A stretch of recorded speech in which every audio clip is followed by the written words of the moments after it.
So we are laying the first row of concrete blocks. Pretty happy about it.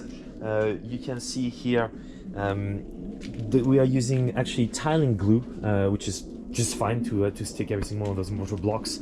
Cement only to level the concrete base, and we're adding this additive to the glue. Basically, it allows it to stick better, as well as makes it against waterproof as well. As you can see, we lay this as a base and then we mix it with the glue. Very important, we actually left about 1 centimeters in the back, and that's simply so that the weight just presses down well and doesn't weaken at the end. 2 centimeters, actually, Taras is telling me, we've left at the back. So a very, very lengthy. So here you can see we are really good here on the laser. Obviously, with such a massive amount of space, it's definitely not going to be perfect, and we'll have to like catch up a little bit. You got 2 rows, 10 millimeters each. Here we got about 12 millimeters. As you can see, we soldered right here on the thing.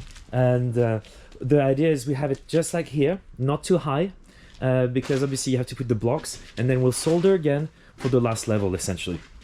So it's looking super good. Taras been working all blooming day on this, but he looks less tired because, again, we're not digging, so it's a lot more fun. Weather's been okay. I mean, cutting all the blocks means you have to open this to actually not get too much dust. And you know, the best part of this is it's night and it's 6 degrees. We're not heating, so the weather has warmed up, meaning that this entire block of concrete is drying well and fine. Alright, so we're about to put one of those blocks. Now you understand why we didn't go all the way up at once.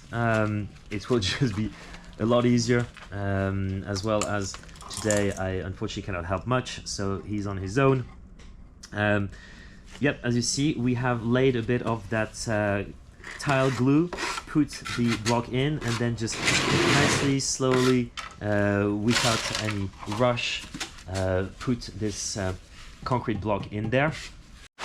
Rain, rain, go away, come again another day. Yep, it's raining. It's alright, but it's been raining non-stop the entire day. I think the gods have essentially shed every single tear they had left. And now I want you to show something. I don't know if you can really see it, but you basically have a river coming out of the old drain that used to come across my field, but fortunately we got the pump pumping all the time, so we're doing actually okay. It's all dry, you can see it. We're happy days. I used to run this pump about 15 minutes a day to 30 minutes a day. It's been running non-stop for 5 hours. Yep, glad I took a video last night. It did rain massively. Every single field is flooded around us, and so is the swimming pool. So I was bragging about my amazing drains. Not so amazing anymore, are they, eh? So clearly the water was seeping through the side going into the pool. Funnily enough, it actually didn't go in the drain that I built. Well, good, because it's not it's connected to anything.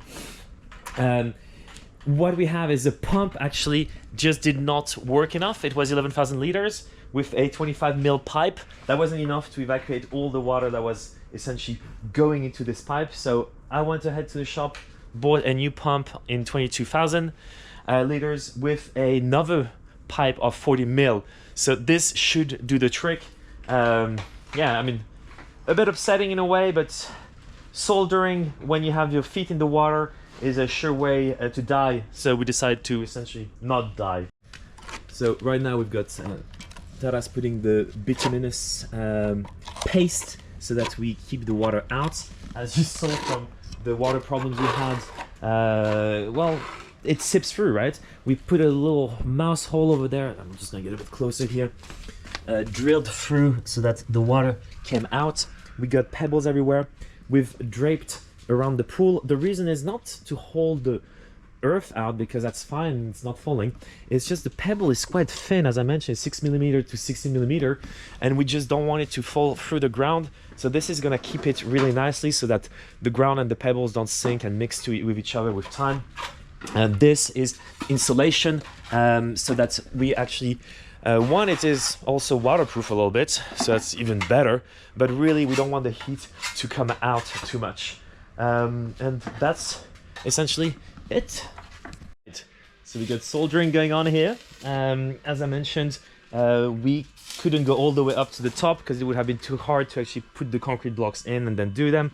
So instead we get them here, just for safety, for everything, for ease, and now we're just soldering on top of it. It adds about half a day of work, but totally worth it.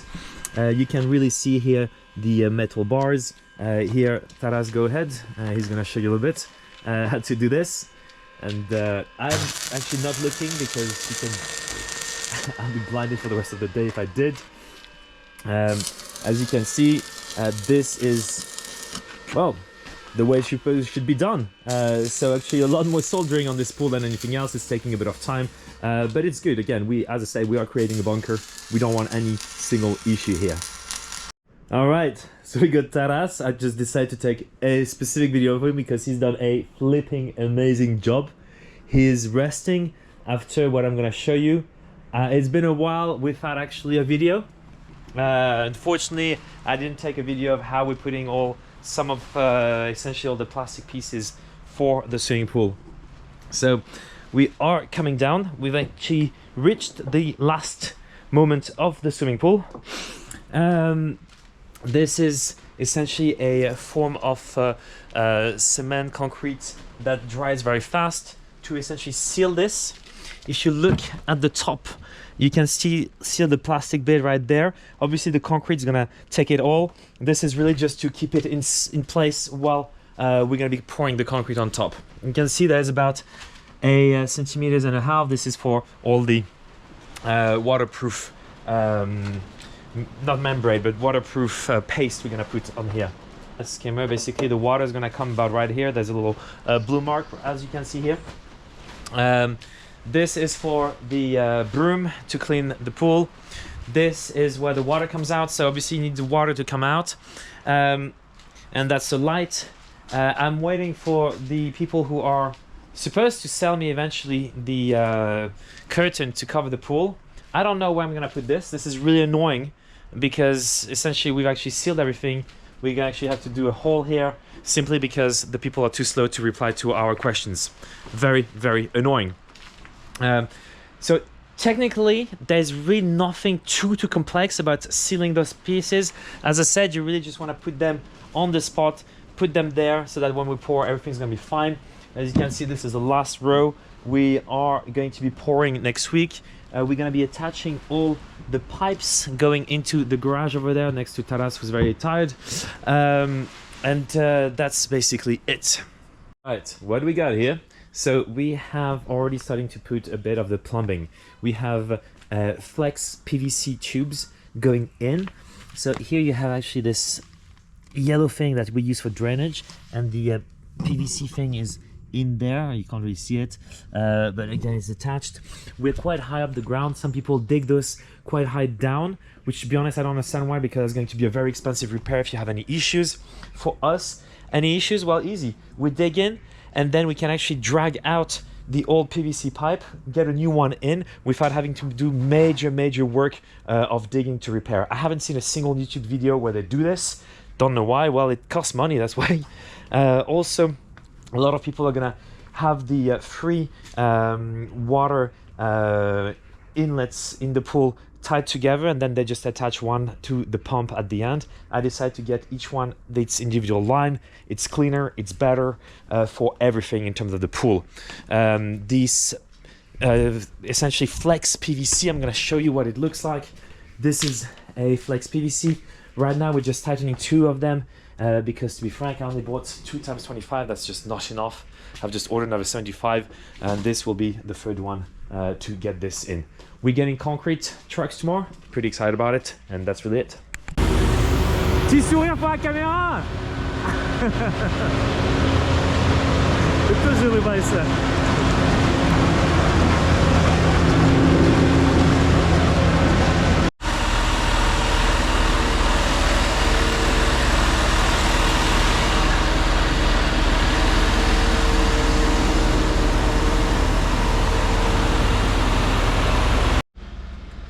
GoPro. Oh, brilliant. Look at this. It's all the way from the street. And we're gonna go through those holes to pour.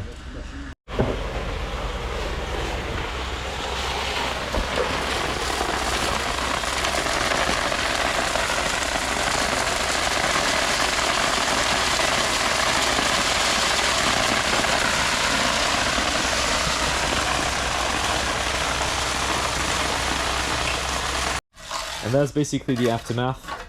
After the concrete people came, we've used a metal rod to vibrate the concrete in all the cinder blocks. Very important. I had bought this thing and the guy who came to pour the concrete said there's no way using that vibrator or you might actually break this cinder blocks, which would be pretty bad.